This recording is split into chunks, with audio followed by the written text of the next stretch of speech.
اعوذ باللہ من الشیطان الرجیم بسم اللہ الرحمن الرحیم۔ آج ہم شروع کریں گے سورۃ بنی اسرائیل۔ ربی اشرح لی صدری ویسر لی امری واحلل عقدۃ من لسانی یفقہوا قولی۔ یہ سورت مکہ میں نازل ہوئی۔ اس سورت میں 12 رکوع اور 111 آیات ہیں۔ مصحف میں ترتیب کے اعتبار سے 17 سورت ہے اور ترتیب نزولی کے اعتبار سے یہ 50ویں سورت ہے۔ عبداللہ بن مسعود رضی اللہ تعالیٰ عنہ سے روایت سے مروی ہے کہ سورہ بنی اسرائیل، سورۃ کہف اور سورۃ مریم سب سے پہلے، سب سے بہتر اور سب سے بڑی فضیلت والی ہیں۔ عائشہ رضی اللہ تعالیٰ عنہ فرماتی ہیں کہ آپ صلی اللہ علیہ وآلہ وسلم نفلی روزے کبھی تو اس طرح بے در پے لگاتار رکھتے کہ ہم اپنے دل میں کہتے کہ آپ صلی اللہ علیہ وآلہ وسلم پورا مہینہ روزوں میں ہی گزار دیں گے، اور کبھی کبھی بالکل ہی نہ رکھتے، یہاں تک کہ ہم سمجھ لیتے شاید آپ اس مہینے روزے رکھیں گے ہی نہیں۔ اور آپ صلی اللہ علیہ وآلہ وسلم کی عادت مبارکہ تھی کہ ہر رات سورہ بنی اسرائیل اور سورۃ الزمر پڑھا کرتے تھے۔ اس سورت کا نام سورۃ الاسراء بھی ہے۔ اعوذ باللہ من الشیطان الرجیم بسم اللہ الرحمن الرحیم۔ سبحان الذی اسریٰ بعبدہ لیلا من المسجد الحرام الی المسجد الاقصی الذی بارکنا حولہ لنریہ من آیاتنا انہ هو السمیع البصیر۔ پاک ہے وہ اللہ تعالیٰ جو اپنے بندے کو ایک رات مسجد حرام سے دور کی اس مسجد تک لے گیا جس کے ماحول کو ہم نے برکت دی ہے تاکہ ہم اسے اپنی کچھ نشانیاں دکھائیں۔ بلا شبہ وہ سب کچھ سننے والا، سب کچھ دیکھنے والا ہے۔ سورۃ بنی اسرائیل آیا 1۔ سبحان الذی، پاک ہے وہ اللہ رب العزت نے اپنی مقدس ذات کی شان اور بزرگی بیان فرمائی ہے۔ اس نے اپنی ہماگیر فطرت کو بیان فرمایا، یقیناً اس کے افعال عظیم ہیں، اس کے سوا کوئی بھی جلال اور کمال کے لائق نہیں۔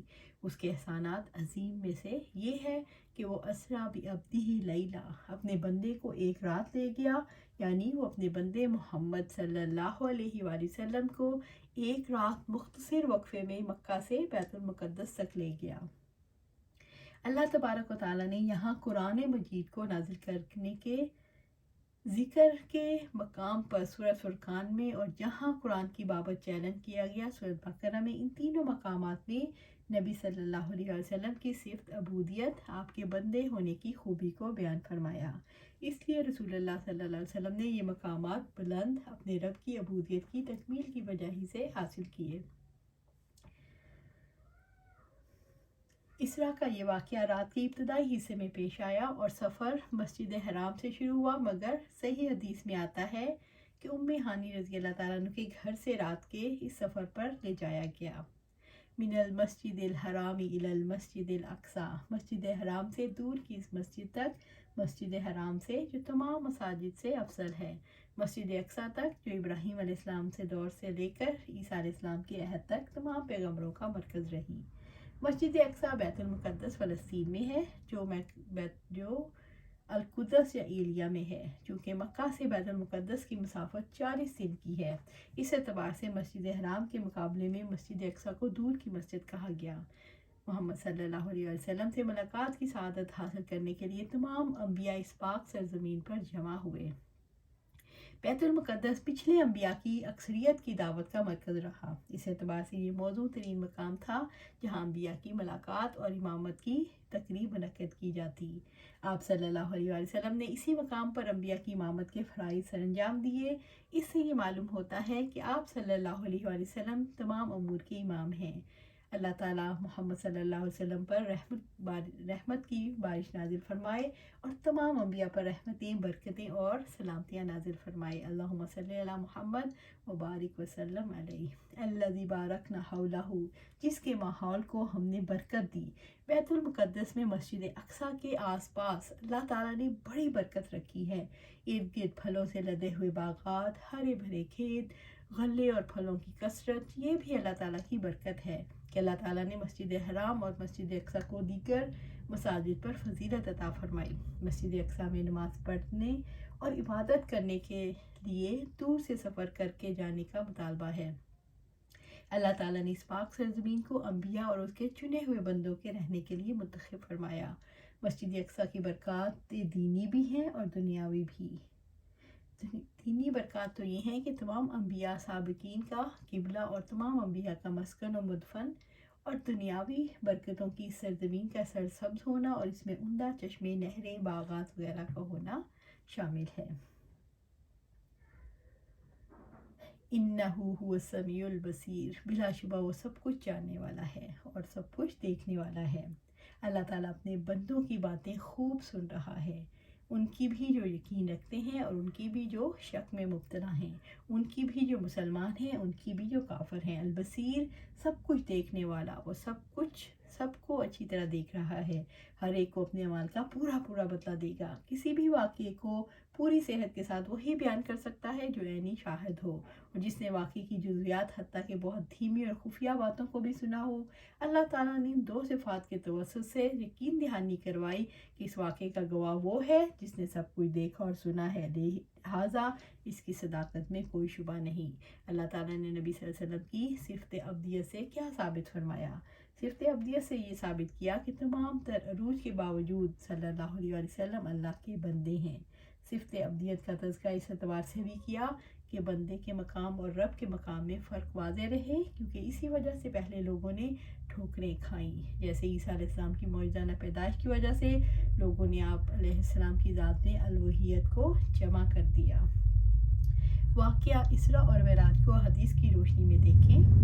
مالک بن سعصع رضی اللہ تعالیٰ عنہ نے بیان کیا کہ آپ صلی اللہ علیہ وسلم نے فرمایا، ایک دفعہ بیت اللہ کے قریب نیند اور بیداری کی درمیانی حالت میں تھا، پھر آپ صلی اللہ علیہ وسلم ہی نے دو آدمیوں کے درمیان لیٹے ہوئے ایک تیسرے آدمی کا ذکر فرمایا۔